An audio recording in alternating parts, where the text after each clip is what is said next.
about this stuff because, well, nobody believes it anyway. But something happened to me last year that still keeps me up at night. I'm not making this shit up, okay? This actually happened. So, I was staying at my cousin 𝐬𝐵𝐺's cabin for the weekend. He lives way out in the middle of nowhere, like 2 hours from any decent town. The place is surrounded by these thick woods that go on for miles. 𝐬𝐵𝐺 always bragged about how quiet it was out there, how you could finally get away from all the city noise and just breathe, you know? I got there Friday evening, and everything seemed normal. We had some beers, watched TV until like midnight. 𝐬𝐵𝐺 went to bed first because he had to get up early for work the next morning. Yeah, even on Saturday. Guy works construction, and they had some emergency job or whatever. That's when things started getting weird. I was laying on the couch, trying to fall asleep, when I heard this tapping sound. Like someone was gently knocking on the window. Tap, tap, tap. Real soft, but consistent. I figured it was just a tree branch or something, but when I looked outside, there wasn't any wind. The trees were perfectly still. The tapping stopped as soon as I got up to check. Saturday morning, 𝐬𝐵𝐺 left around 6 a.m. I was planning to sleep in, maybe do some hiking later. But around 8, I heard footsteps on the porch. Heavy boots, walking back and forth. I thought 𝐬𝐵𝐺 came back, for something he forgot. 𝐬𝐵𝐺, I called out. No answer. The footsteps stopped. I looked out the window and didn't see his truck. Nobody was there. But I swear to God, I heard those boots clear as day.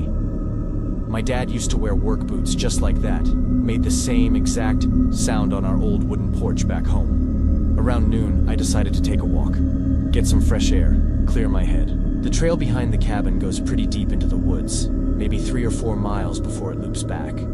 I'd done it before with 𝐬𝐵𝐺, so I knew the way. About halfway through, I started getting this feeling like someone was watching me. You know that feeling? When the hair on your neck stands up for no reason? I kept turning around, but there was never anyone there. Just trees and more trees. Then I saw the footprints. They were in the mud next to the trail. Fresh ones.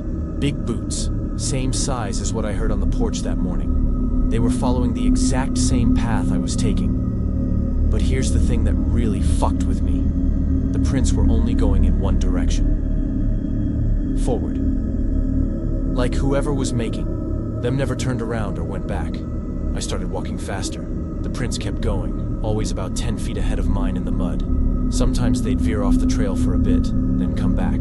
Like someone was trying to stay hidden in the trees while still following the path. My phone had no signal out there, obviously.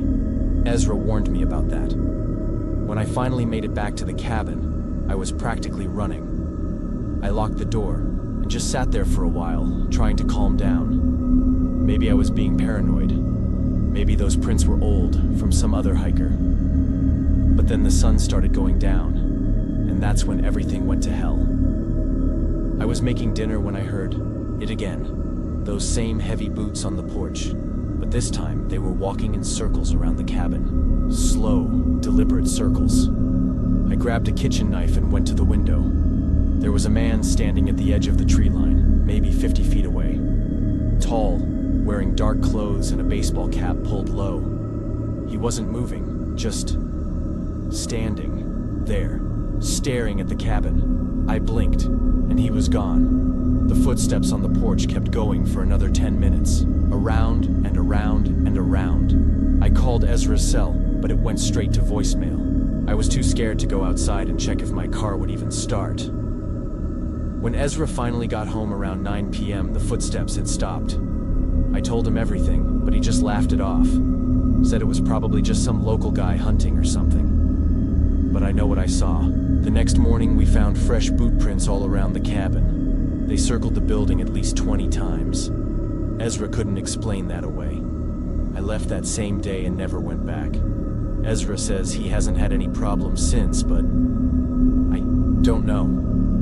Sometimes I still dream about that guy standing in the trees, just watching, just waiting. And I still wonder what would have happened if I'd been there alone for another night.